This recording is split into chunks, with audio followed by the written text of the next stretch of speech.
Should I just go run and jump in that puddle? No, I won't. That was close though. I almost did it.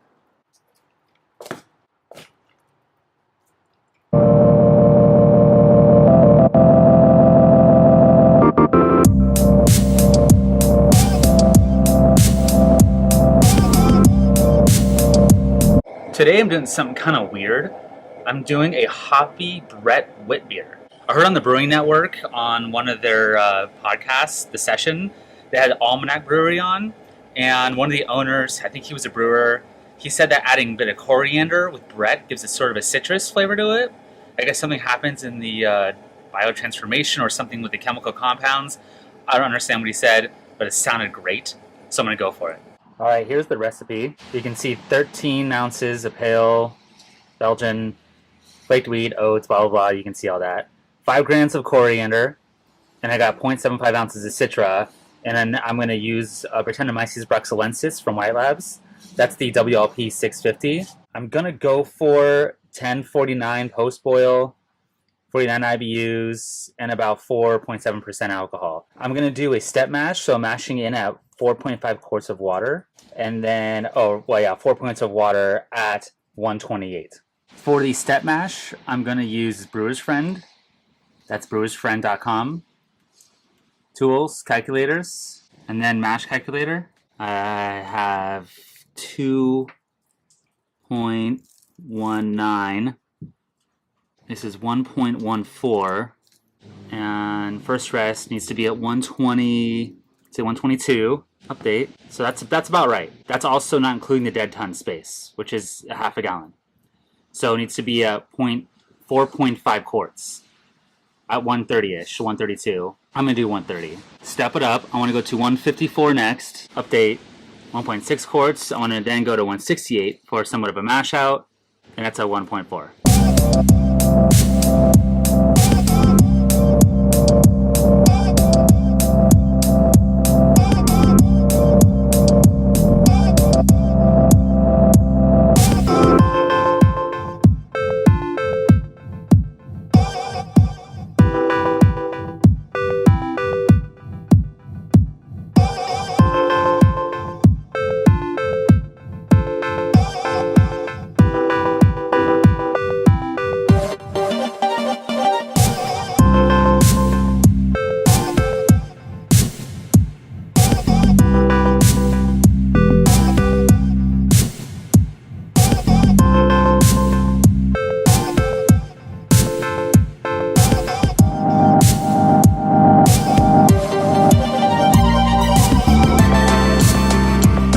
I forgot the false bottom.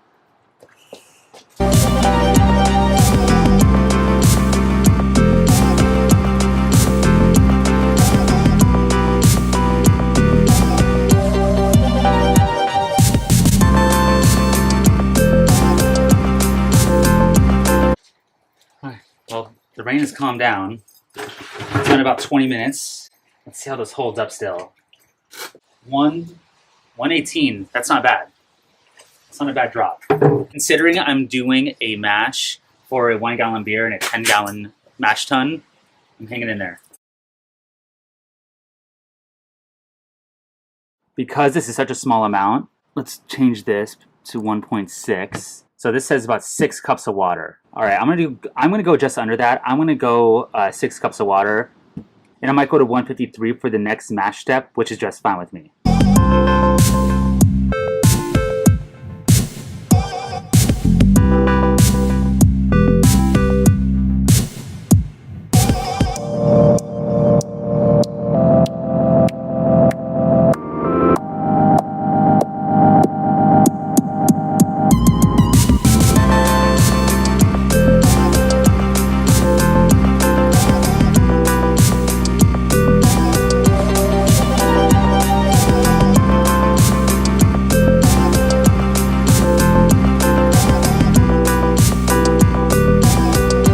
There's something about rainy brew days I love. I'm not sure what it is. It's just like, I don't know, just like getting outside and getting wet and dirty, and I love it. That reminds me, remember my favorite brew day ever was a buddy of mine brewed this beer, and it was just torrential. and we did a decoction mash, and it was lightning and thunder, and we were slipping around. It was just, by the end of it, we were just soaking wet. I don't even remember the beer that much. I think it was pretty good. I think it was a Czech lager, a dark Czech lager. But man, that brew day was awesome. Hoping to repeat that today. Okay, I'm a little short. I'm gonna add a little more hot water. It's hodgepodging the shit out of it as usual. Okay, I'm adding more hot water. It's unmeasured. I'm just gonna put it in and we're gonna see what we get here. I'm gonna slowly pour it in. This is hot water that is boiled, by the way. Okay, I'm still at 140, or just under 140. Let's see what that does. I don't think I'm gonna do a mash out at this point because it would just be really thin.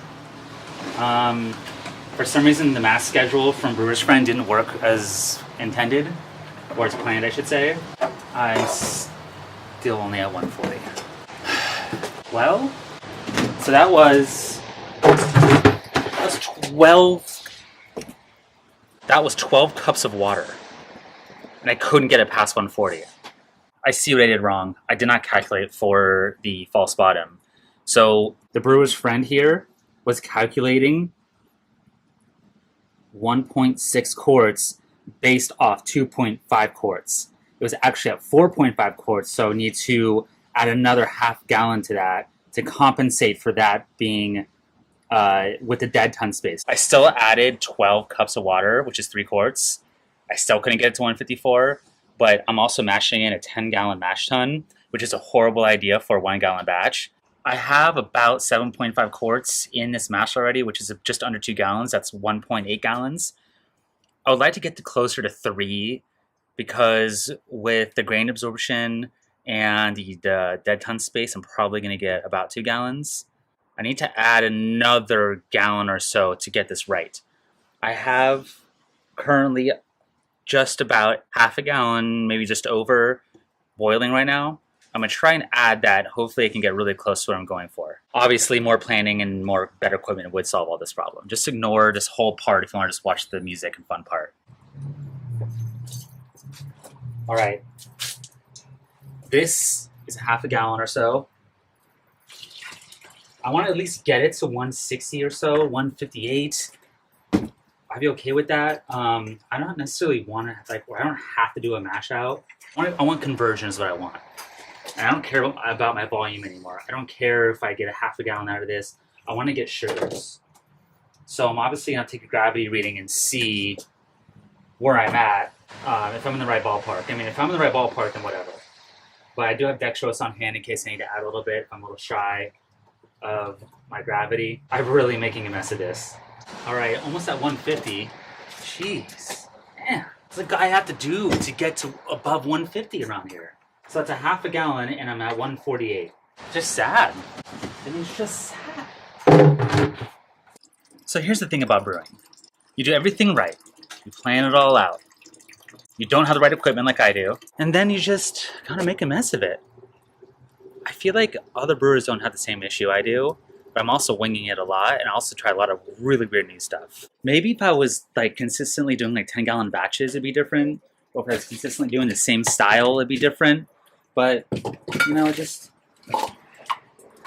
kind of go for it. It's not the best way to brew, is it? All right, I'm at 10:15. So just as I suspected, I'm a little shy on my pre-boil. I was going for 10:25. I got terrible conversion on that mash. I'm going to add a little bit of DME to it. It'll have sugars in it.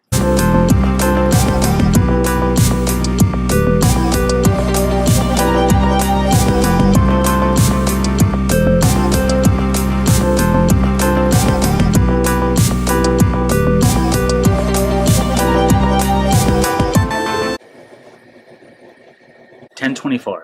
So 5 ounces of DME got me to where I wanted. There will be sugars in it for the yeast to eat.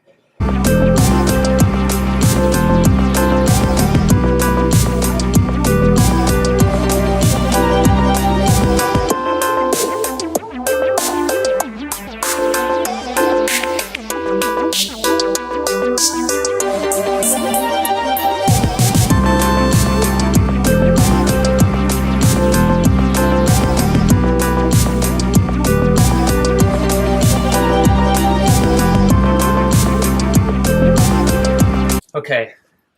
It's highly likely I'm going to get raindrops in this on my way over there. Oh boy.